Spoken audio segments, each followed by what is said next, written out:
This man took steroids to build a body beautiful, but they also destroyed his mind and he killed himself. Now steroids are moving into raves and discos, edging out amphetamines as the new fashionable drug for the young. The Cook Report investigates the men who make them and the men who deal in them. Men like Paul Duckenfield. Remember these? These are samples of illegal drugs you are offering to supply in huge quantities to our man in Finland. Men like Dave Churchwood, one of Britain's major steroid dealers. Mr. Churchwood, Roger Cook, Central Television. I want to talk to you about your dealing in illegal and dangerous drugs. Men like Kamandra Patel. We first exposed him 3 years ago. Then he promised to stop exporting steroids to Britain. We found him still up to his old tricks. Why, you're quite prepared to have people put at risk of life and limb, literally. Please. Tonight, we reveal how hundreds of thousands of youngsters are at risk from the peril of the new pill pushers. I don't care if I live or die as long as I'm big in my coffin. I would say it's the new drug of abuse amongst young people today. They're just as bad as anyone selling cocaine or heroin or whatever it is. We're seeing them used out on the rave scene and the nightclubs. We're seeing them now entering into the school playground. 3 years ago, before her death, we told the shocking story of Zoe Warwick and revealed the first hard evidence of the widespread abuse of steroids. Today, that abuse has mushroomed into a major public health problem, with research indicating that steroids are now the second most injected drug in the country after heroin. Just as alarming, we've also discovered that some of those we exposed in our original program are still there, at the heart of a drugs network with national and international connections. Torquay, by day a genteel retirement town for the elderly and a summer resort for family holidays and entertainment. But at night, the youth culture takes over. The nightclubs, discos and raves open their doors to thousands of youngsters looking for a good time and desperate to look good. Many of them are turning to steroids, now readily available along with other illegal drugs on the club scene. 2 months ago, the government made it illegal to supply steroids, but having them for personal use is still legal. And today, they've become a so-called recreational drug, used to create a high, as well as a bodybuilding drug to improve physique. I was 9.5 stone, I was skinny, and then I used to have a mick taken out of me, you know, because I was that skinny. I'd rather just like look normal in clothes, and then when you take your clothes off, very nice abs sticking out and everything's there. You get a lot of people, you know, training because they go out to clubs, and also through clubs they have the connections for drugs. I mean, when you were skinny, you felt intimidated. Yeah. Now whether people feel intimidated by you, yeah. Because they talk about you and they say, oh, steroids, you know. That you're saying is reverse anorexia. What we've actually seen is younger people wanting to abuse anabolic steroids. There's been a half-hearted attempt by the government to try and control the use of steroids, and simply all that's done is to push steroid use underground. We too prepared to go underground to flush out the men behind this evil trade. We chose Torquay, but we could have chosen almost any other town in the country. The problem is universal, and the dangers almost universally ignored. I got told, you know, steroids, that they weren't that dangerous. It was a lot of medical hype, so I got involved in it that way. You know, tried a few, no problems. Until, that is, he suffered a near-fatal heart attack. Well, it happened in the shower of all places. Suddenly, I was really breathless, just couldn't get my breath. It felt as if I'd run a mile really fast. The side effects to the liver, which are most publicised, but also side effects to the heart as well, and the psychological side effects of this rudoid rage, the aggression, etc., that's associated with it. My biggest worry for society is that if this drug isn't recognised as a drug of abuse, then we're going to have a society with even more violence than we already have. So violence is on the increase. I anticipate it's going to get worse. To catch the men supplying the steroids, we posed as large-scale dealers and set ourselves up in a house in Torquay. We furnished it with tables, a three-piece suite, pictures, and a set of hidden cameras and microphones. This was to be our lair. For the bait, we returned to Bombay. We needed to show our would-be customers that we had a supplier and a manufacturer in place. 3 years ago in Bombay, we exposed Hermandra Patel for exporting steroids to Britain. We will not be dealing with anybody in Britain. At the time, he assured us he would stop.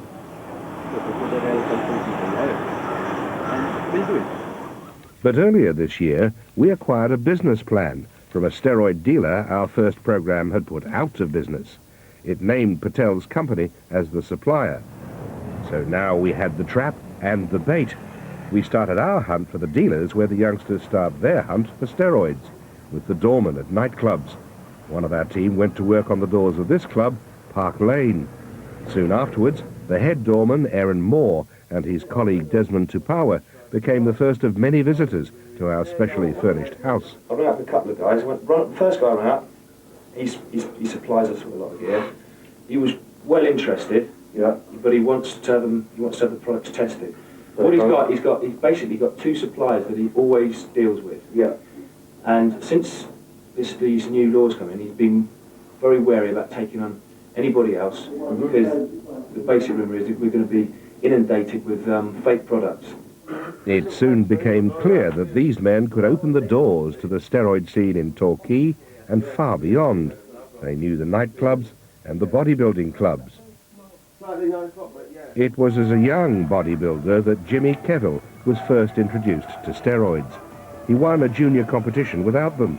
Then he decided that he needed steroids if he were to progress further in competitions. That decision, as we shall see later, was to cost him his life. It's not just bodybuilders who are using these drugs. We're seeing them used in professional sport. We're seeing them used out on the rave scene and the nightclubs. We're seeing them now entering into the school playgrounds. It's 22 quid. I've got my needles in there and all. And it's very, very difficult when you're trying to explain to a youngster that anabolic steroids might appear to be the shortcut, but it's also the shortcut to a premature death.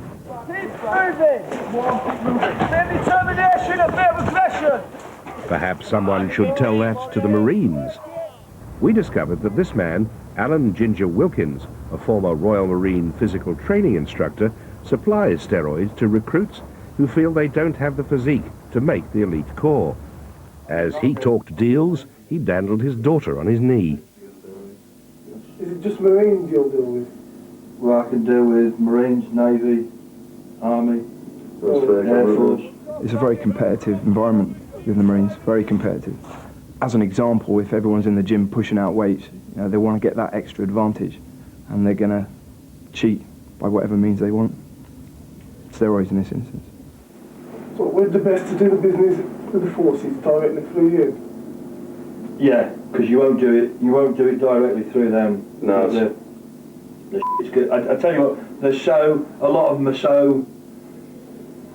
so scared they're paying stupid money for stuff because none of them got a clue, because no one will let anybody know that they're doing it. We're Royal Marines. We're at the forefront of war. We use weapons that destroy. We're trained as killers.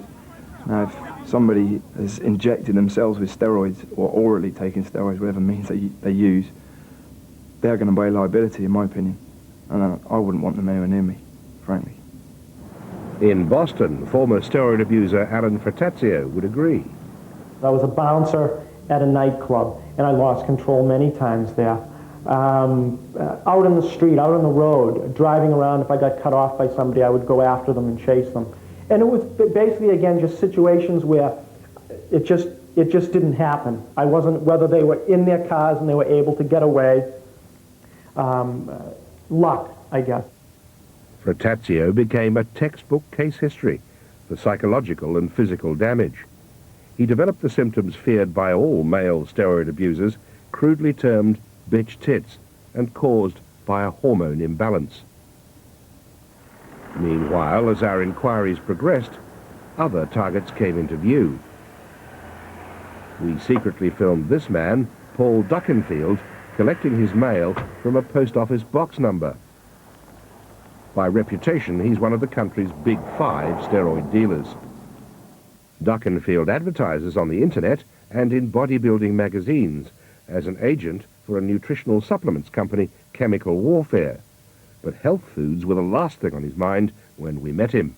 By now, we were in the middle of a nationwide chain, offering both to buy and to sell. Duckenfield readily agreed to supply drugs for export to Finland. The first contact was by phone, and he offered regular steroids. There's no bullshit with us. What we say we can do, we can do. We do some very good quality generics, multi-dose bottles. We do good quality generic tablets, Dianabol and Apollon. Duckenfield agreed to meet us, nominating Milton Keynes railway station as an anonymous venue. We told him we were very interested in another offer he'd made in his earlier phone call. This GHB, what do you think would be the price of 800 bottles? We would bring it down to £12. And then we talk about this ephedrine. Yeah. If we would take 100,000 tablets, what would you say then would be a price of 1,000? 23. GHB is an unlicensed drug, illegal both to make and to supply. Ephedrine can only be sold by a licensed pharmacist. Duckenfield offered us samples of both and chose another anonymous venue, this time a Leicestershire car park, to make the drop. Once again, we secretly filmed him as he waited in his four-wheel drive car for our man to collect the samples. It was a classic drug drop. All right, mate. Got some for Ray there? Yeah. Well done. Sounds a plan. Cheers. These are the samples that Duckenfield gave us ostensibly for market testing in Scandinavia, what he said they were. First of all, a substance called GHB, with alcohol. It's also used to cut cocaine and was involved in the ephedrine, an amphetamine-like substance which is used as the basis raves and the like, and known to you and me as speed. Remember these? These are samples of illegal drugs you are offering to... You are also offering to supply very large quantities of any steroid we wanted, nutritional supplements company. Once we had the license, we would got supplying. These are your samples, ephedrine, GHB, and the authorities catch up with him. They'll want to talk to him about supplying dangerous him about his driving skills.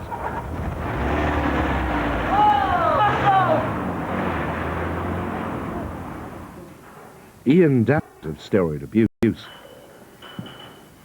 If anyone wants a good physique, right, be patient and they've got to persevere and make a little bit of sacrifice and they will achieve good. But this American 17-year-old did take steps in a roid rage. His defense was that steroids unbalanced his mind. First, state your profession. I'm a psychiatrist. Hospital at Harvard Medical School. Dr. Harrison Pope is a world authority on the mental affairs. In which an individual who previously had no particular history of criminal activity at the time that he was under the influence of steroids. Back in Torquay, we'd spent 3 months establishing our street credentials with the visitors to our house.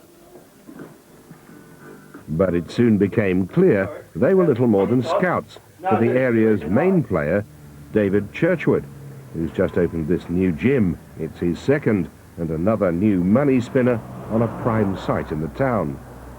He'd been assessing the reports he'd heard about us from our earlier visitors. Once he was satisfied, he was the next visitor to our house and the next to be secretly filmed. There you go, all right, yeah. Yeah, all right, help yourself. He told us what his runners had reported. Oh, he come to me and he said, how many Pronable 5 and all that do you want? So I just said, well, see what he's got. Yeah. I'll take, I don't know, 10,000 just for starters. As soon as I know, I'll be that. Churchwood outlined the state of the market since the new legislation and said he could take as much as we could import. And like, with things the way they are, it's just a phone call and they'll be driving down here and chuck the money at me. Yeah, you won't be stuck there. No, that's great, cheers. You could have found a better time of doing it, really. Yeah. But whatever you bring in will get shot of. Yeah. Steroid deals aren't Churchwood's only means of income. His lifestyle is supported by those 2 gyms and deals with men like Matthew Townsley, a well-known Torquay criminal. With the traps baited, it was time to move. In Bombay, we met Patel to collect our steroids. We told him that dealing in steroids is now illegal in Britain, so he suggested a plan to get round the law. He would post amounts small enough to pass as an individual's personal supply to a string of different addresses in Britain. And the bigger the deal, the bigger the discount. Give it 20, 30, 40% discount. Yeah. Will immediately give it. Yeah. But for one, I cannot ask for any. Yeah. Yeah, well, no, I can well them. So at least if it is 10 or 15, 20,000, then it is worth why, you see. Yeah. No, that's fine. That's yeah, you can give me different addresses. I don't mind that. Yes. If you have. Yeah. The steroids that Patel is offering to supply, Pronabol tablets and ampules, are part of the cocktail of steroids used by Jimmy Kevill. At the age of 16, he won his first competition. He did it without any form of medication, just pure food, vitamins, supplements, minerals. And then at 16 and a half, as I know now, but I did not know then, he took anabolic steroids. They have this injection and that injection to make everything big. And then they take diuretics to take the water so that you can see all the ripples in the chest, in the back, and you can see all the cut. And at the age of 17 and a half, I'm ashamed to say this, and I've got to live with this for the rest of my life. I could no longer live with my son due to the change in his behaviour. It's like living on a knife edge all the time when someone's going to erupt, a bit like a volcano. And when I confronted him, I said, do you know what you're doing to yourself? And he said, well, it's part and parcel of a bodybuilder's life. And no matter what you say, Mum, I'm still going to take them.